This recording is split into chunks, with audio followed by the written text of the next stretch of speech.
oui, vous ne rêvez pas, je suis de retour après plusieurs semaines d'absence. Vous ne rêvez pas, effectivement, c'est bien moi en vidéo. Alors effectivement, j'ai un peu changé de coupe de cheveux, mais le visage reste le même, hein. Les raisons de cette absence, si vous voulez, j'avais d'autres chats à fouetter pour être honnête. Et je n'avais pas spécialement envie de faire des vidéos. Euh, Si vous voulez, en fait, j'avais pas la motivation pour faire des vidéos. Parce que d'un point de vue personnel, comme vous pouvez vous rendre compte derrière, c'est retour à la case départ. J'étais censée partir à l'ouest et je suis revenue au centre, pour ceux qui ont suivi. Bon, bref. Et à un moment, je me suis demandé un peu quelle était ma légitimité en fait à faire des vidéos sur YouTube. Euh, J'avais pas envie de parler pour rien dire. Et vous savez bien que je sais pas monter les vidéos, je sais pas faire de montage vidéo. Tout ça, c'est du travail amateur. Et à un moment, je me suis dit, mais en fait, ça sert à quoi à quoi servent tes vidéos, en fait? Et je me suis pas sentie légitime et surtout, j'avais d'autres choses à faire, j'étais occupée par ailleurs, etc. Donc vraiment, c'est passé au second plan, clairement. Et, euh, et ce qu'il y a aussi, c'est que cette chaîne, avant tout, c'était pour m'exprimer, voilà, il y a beaucoup de gens qui ont comment dire, des réflexions, qui se font des réflexions tout seuls dans leur coin et qui ont envie de les partager, qui ont envie de communiquer sur des sujets de société, sur des affaires de faits divers, qui sont très fortement médiatisés. Et donc, en fait, c'était un peu pour moi un espace de parole, un espace de communication. Et la chaîne a toujours cette vocation-là, en fait, à communiquer, à échanger sur des sujets. Mais en fait, il n'y a pas un but, voilà, comme je le dis et je le répète, ça reste de l'amateurisme, il n'y a pas un but de professionnalisation. Je fais pas des vidéos avec des montages ultra poussés. Je suis pas là en train d'acheter un micro ou une caméra exprès avec la ring light, tout le bordel, quoi. Oups, j'ai dit un gros mot, je sais pas si ça va passer. Voilà. Voilà, pour vous dire un peu mon état d'esprit. Mon état d'esprit en ce moment, c'est que d'un point de vue personnel, j'ai des choses à gérer et que voilà, je remets en doute un peu cette légitimité que j'ai à parler sur YouTube, parce que j'ai pas envie non plus de blablater pour rien dire. Et j'avais pas forcément besoin de m'exprimer ces derniers temps, de vocaliser sur tout ce qu'on peut entendre, sur tout ce qu'on peut entendre dans les médias ou au cours de lecture, etc. Donc, pour vous expliquer un petit peu la raison de mon absence ces derniers temps sur ma chaîne YouTube. Alors, je fais quand même cette vidéo qui sera somme toute assez courte, hein, parce que rien n'est préparé en fait, voilà, tout simplement. Il n'y a pas de travail en amont, hein, comme sur certaines chaînes, on sait très bien, hein, où il y a un travail monstre en amont de montage vidéo, etc. Moi, c'est plus comme on dit en anglais, du storytelling. Euh, et voilà, je vais pas me prendre la tête. Franchement, je suis pas là j'ai pas de temps à passer à faire plein de montages, etc. Donc en fait, j'aime bien livrer mes points de vue et en discuter avec vous après, ensuite, dans la barre des commentaires, avec un travail de montage plus ou moins inexistant, hein, on va pas se mentir. Je n'ai jamais fait réellement de montage, à part insérer quelques petites photos ou vidéos ici et là dans mes vidéos pour un peu rendre la chose un peu plus vivante, hein. Donc aujourd'hui, je voulais réévoquer de nouveau le sujet des VIOL de Mazan, puisque donc, hein, vous le savez, hein, ce procès fleuve de Mazan, où il y a 50 accusés, plus Pellico, on est à 51. On sait qu'il y en a une trentaine qui se baladent dans la nature parce qu'ils ont été filmés en vidéo, mais ils n'ont pas été clairement identifiés. Et donc, depuis septembre 2024, donc on est en novembre, ça fait 3 mois de procès. Le procès va se terminer en fin décembre de cette année. Et donc, après avoir évoqué en long, en large et en travers, pendant des heures et des heures et des longues journées d'audience, le profil de ces 50 accusés, hein, on a évoqué leur enfance, avec plus ou moins de maltraitance, de sévices. Je dis plus ou moins parce qu'il faut garder à l'esprit qu'il y a quand même plus de la moitié des accusés euh, qui n'ont pas eu une enfance avec des maltraitants, justement. C'est bien de l'évoquer parce que on dit oui, mais ils ont vécu des choses, c'est pour ça que... Non, non, non, non, non, non et non. Moi, je regrette, mais c'est pas du tout mon point de vue. Euh, D'ailleurs, plus de la moitié ont une enfance relativement normale. Donc, évoquer le fait qu'ils auraient vécu des sévices pour expliquer en fait leur attitude une fois adultes, pour moi, c'est inaudible. Voilà, je le dis clairement. Vous avez le droit de penser autre chose si vous pensez autre chose, mais pour moi, c'est inaudible. Euh, donc voilà, c'est bien de l'évoquer. Il faut savoir aussi qu'on n'est pas du tout sur le schéma, on va dire, le type en fait qui est asocial, renfermé sur lui-même. Il y en a, je crois, 2 tiers, hein, sur les 50, il y en a 2 tiers qui ont une vie familiale, qui ont des enfants, qui ont une compagne, qui continuent de les soutenir bec et ongles malgré les vidéos explicites, etc. Bon, après, faut pas se mentir, certaines sont dans des positions financières très fragiles et en fait sont aussi dans un espèce de déni qui fait qu'elles préfèrent soutenir coûte que coûte leur compagnon parce qu'elles savent pertinemment que si celui-ci est incarcéré, bah, ça va être compliqué après financièrement, dans la vie de tous les jours, professionnellement. Elles sont peut-être dépendantes aussi, elles ont des enfants, et c'est pas évident, et on peut aussi les comprendre. On peut comprendre leur point de vue. Même si je ne cautionne pas, mais je peux comprendre le point de vue. Donc tout ça pour dire que voilà, on a évoqué les profils des accusés, on a évoqué évidemment le profil de Pellico, hein, on va pas revenir là-dessus. Et donc là, on en est au stade en fait où il y a les réquisitions d'audience qui sont formulées par le ministère public, donc les avocats généraux, qui pour chacun des accusés comment on dit, vont requérir en fait une condamnation qui ensuite va être suivie ou non par les magistrats qui composent la cour criminelle d'Avignon. Puisqu'on rappelle que ce sont des professionnels du droit et qu'on n'est pas dans une cour d'assises et que donc la condamnation est limitée à 20 ans de réclusion criminelle. Ça ne peut pas aller au-delà, contrairement à une cour d'assises. Je ne sais pas si c'est bien ou pas, mais vu le profil de Pellico, vu le profil des accusés, il aurait peut-être été opportun de juger ça en cour d'assises. Mais bon, ça aurait peut-être pris plus de temps, déjà que là, ça prend 4 mois, 4-5 mois, donc voilà.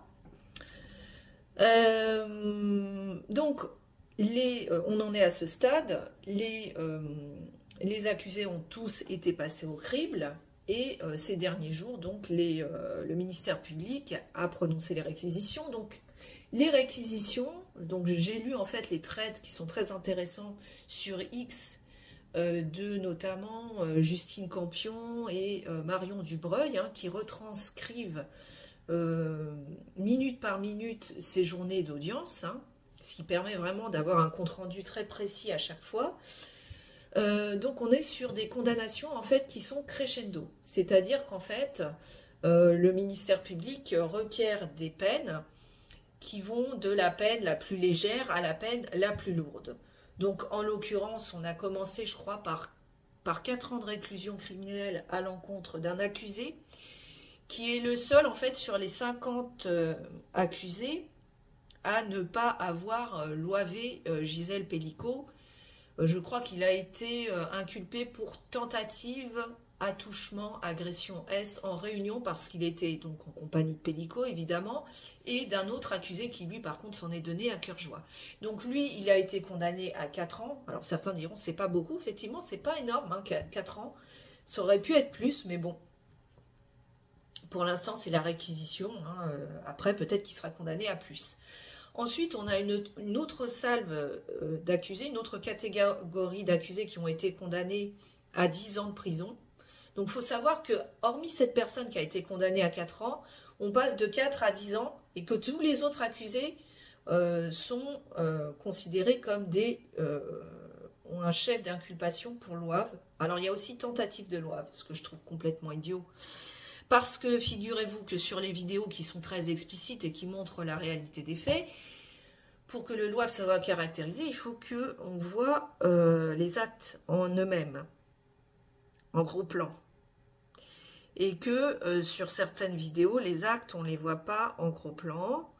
On voit le type derrière Gisèle Pelicot en train de faire les mouvements qui sont équivoques, mais sans équivoque, justement, qui sont très explicites, mais on n'a pas cet acte filmé en gros plan, et donc pour certaines personnes, certains accusés, ils ne peuvent pas dire oui, mais c'est un LOAV à 100%, donc ils disent c'est une tentative de LOAV, mais ce qui est intéressant, c'est qu'ils sont quand même condamnés à la même peine que si on avait considéré que c'était bien des LOAVeurs. Oui, je dis les mots à l'envers parce qu'avec YouTube, l'algorithme, je me fais shadowban en moins de 2. Bon. Et donc, ces personnes sont condamnées, donc il y a une grande partie d'accusés qui sont condamnés à 10 ans, enfin condamnés, non, contre qui il est requis 10 ans de réclusion criminelle. Donc voilà. Ensuite, on a une partie d'accusés, donc ça va de 10 ans, on a je crois 11 ans, 12, 13 ans, 15 ans, 16, 17, et ça va jusqu'à 18 ans pour les plus gratinés, j'ai envie de dire. Alors vous allez me dire, mais comment ça se fait que les peines sont différentes d'un accusé à l'autre? Comment ça s'explique, etc. Eh bien, en fait, ce système d'individualisation des peines s'explique parce que, en fait, même si tous sont des loiveurs, ils n'ont pas déjà commis les mêmes actes, les mêmes types d'actes. Ils n'ont pas réitéré les faits. Certains y sont allés une fois, d'autres y sont allés 2 fois. Je crois qu'il y a 6 personnes, 6 accusés qui y sont allés 2 fois et 2 accusés qui y sont allés à 6 reprises. Donc, ce n'est pas les mêmes condamnations. Et ensuite, concernant la nature des actes commis, voilà, je ne vais pas vous faire un dessin, mais en fonction de la gravité des lois commis. Hein, avec, bon, bref, vous m'avez comprise. Et il y a également l'attitude des accusés lors du procès. Alors, il faut savoir que sur les 50 accusés, il y en a 15 qui, d'emblée, reconnaissent les faits de l'OAV. Donc, là, il y a quand même, j'ai envie de dire, une certaine propension pour ces accusés à reconnaître la vérité, ce qui est quand même intéressant. Enfin, ce qui relève, je dirais, d'une certaine honnêteté. Voilà, du moins. Tout du moins. Ensuite, il y a donc quand même 35 accusés qui nient les chefs d'inculpation de l'OAV, quand bien même les vidéos sont explicites, montrent Madame Gisèle Pelicot inconsciente, sédatée, dans un état léthargique semi-comateux, hein, qui est complètement inerte. N'importe qui est...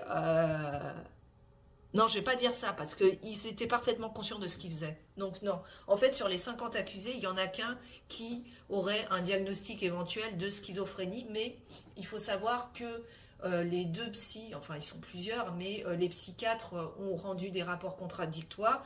Il y en a un qui dit oui, je pense qu'il est schizophrène, et l'autre qui dit non, il avait conscience de ce qu'il faisait, c'est un véritable psychopathe. J'ai envie de dire tous, hein, ils sont psychopathes. Hein, ils n'ont aucune empathie pour la plupart pour la victime Gisèle Pelicot. Donc en fait, le quantum de la condamnation, de la peine, va être aussi déterminé donc, par l'attitude de l'accusé qui va soit donc, comme je disais, reconnaître d'emblée le chef d'inculpation de l'OAV. Certains, dans un premier temps, vont nier les faits malgré les vidéos explicites, hein, on a une femme inconsciente, inerte donc, par conséquent dans l'incapacité de fournir le moindre consentement, et ces individus vont passer outre et vont quand même lui imposer tout un tas d'actes qui sont dégueulasses. Alors, leur axe de défense, ça va être, je pensais participer à un jeu libertin, je pensais qu'elle était consentante. Comment tu fais pour recueillir le consentement d'une personne inconsciente? Je sais pas, je pose la question comme ça me paraît un peu compliqué en fait, clairement. Donc je pensais participer à un jeu libertin. Je reconnais, ah ouais, ça aussi c'est génial. Merci Maître de Palma avec, il y a viol et viol. Non, non, Maître de Palma, il n'y a pas viol et viol. Il y a viol, il y a l'OAV, tout court. Voilà, c'est tout. Donc, grâce à Maître de Palma, il y en a beaucoup qui sont engouffrés dans la brèche, hein, parce qu'il faut savoir qu'ils se concertent, hein, en fait, pour avoir le même axe de défense. Donc, c'était, je reconnais la matérialité des faits, c'est-à-dire les actes, puisqu'ils ont été filmés en vidéo, mais je ne reconnais pas l'intention. Je n'avais pas l'intention. D'accord. C'est inaudible, c'est ignoble, c'est révoltant, c'est insupportable à entendre. Deuxième axe de défense, j'étais sous emprise de Pellico. Donc là, ce sont les accusés qui adoptent une posture victimaire, hein, qui se dédouanent de toute responsabilité et qui disent « Je suis arrivé dans cette pièce, Pellico a eu un regard noir alors que quand il m'a ouvert la porte, il était gentil, il était sympathique. Et quand je suis arrivée dans cette pièce, tout de suite, c'était plus le même homme. Il était vindicatif, directif, autoritaire, et j'ai eu tellement peur que je me suis sentie obligée de l'oiver. » Alors, je connaissais personnellement le loave par contrainte, par surprise, par violence, etc. Mais je ne connaissais pas, en fait, le renversement de la charge accusatoire, c'est-à-dire j'ai loivé sous contrainte. En fait, Pellico m'a contraint à loiver Gisèle Pellico. C'est vraiment l'hôpital qui se fout de la charité. C'est le comble. Enfin, moi, je trouve ça hallucinant. Donc, certains disent « Ah oui, mais j'avais tellement peur que, en fait, j'ai loivé. Par peur, j'ai loivé par peur. » Ah ouais, d'accord. C'est un concept, en fait. Hallucinant. Donc, j'ai loivé par peur. On rappelle que Pellico ne leur a pas mis le couteau sous la gorge en disant « Tu vas t'occuper de mon époux, sinon je te... » hein, non, il pouvait très bien tourner les talons, sortir de cette maison de l'horreur, hein, et éventuellement prévenir les forces de l'ordre. Parce que c'est bien beau ce procès, enfin c'est bien beau, non c'est pas beau du tout, mais il y a quand même plein de zones d'ombre. Quid du fait que Pellico était en possession d'autant de substances médicamenteuses, anxiolytiques, qui sont censées être prescrites pour un délai assez court. Et lui, pendant une décennie, de manière régulière et répétée, il a surdosé, il a fait usage de ces médicaments en surdosant. Je ne comprends pas. Est-ce que le procès va permettre d'éclairer ce point médical? Quid de la responsabilité de l'assurance maladie qui est censée contrôler les ordonnances? C'était quoi? Un médecin complaisant? Des ordonnances de complaisance? Des fausses ordonnances? Plusieurs ordonnances en même temps? Du trafic de médicaments sur le dark web? Comment ça se passe en fait? Ça, on n'en a pas entendu parler, bizarrement. Donc je reviens sur l'axe de défense des accusés. Donc je pensais participer à un jeu libertin. Quid du consentement de Gisèle Pellico? Oh bon, on s'en fiche, hein, non, on sait pas, hein, non, c'est pas nous, hein. Ah non, moi j'ai loivé par peur. Hein. J'avais peur de Pellico, j'étais sous emprise de Pellico. Autre axe de défense de certains accusés, j'ai été, au même titre que Madame Gisèle Pellico, j'ai été droguée à mon insu. Voilà, je suis arrivée dans cette maison, Pellico m'a servi un verre de coca, un verre d'eau, un verre de je ne sais quoi, et ensuite c'est le trou noir, je ne me souviens plus de rien, et je me suis réveillée dans ma voiture, sans aucun souvenir de ce qui s'était passé avant. c'est embêtant parce que sur les vidéos, on te voit super actif, en train d'être assez satisfait de ce que tu es en train de faire et communiquer avec Dominique Pellico, faire des signes du pouce, l'air très satisfait. C'est un peu incompatible avec quelqu'un qui serait drogué, mais bon. Drôle de... vraiment drôle d'axe de défense. Hein. Voilà, donc des axes de défense qui n'en sont pas. Hein. Ah oui, et j'oubliais aussi, je pensais qu'elle était d'accord parce que son mari avait donné son consentement. Donc voilà, bienvenue en 2024. La femme n'est pas un être humain à part entière, hein, c'est-à-dire ces personnes se sont autorisées à infliger des actes sur Gisèle Pellico sans rien lui demander, hein, telle une poupée de chiffon, hein, une objectisation de son corps qui était un réceptacle, hein, clairement, pour se défouler et se vider, avec un fantasme de domination, de pouvoir se défouler sur une personne inerte qui n'aurait pas de réaction. Hein, c'était précisément pour ça que la plupart sont venus. Il serait bien qu'ils l'admettent au moins. Un peu d'honnêteté ne fait jamais de mal, surtout dans ce genre de procès.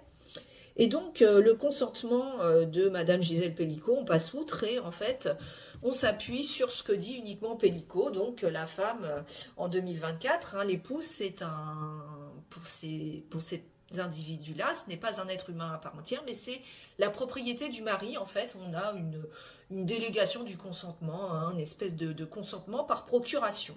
Voilà. Voilà les axes de défense. C'est assez gratiné. Donc,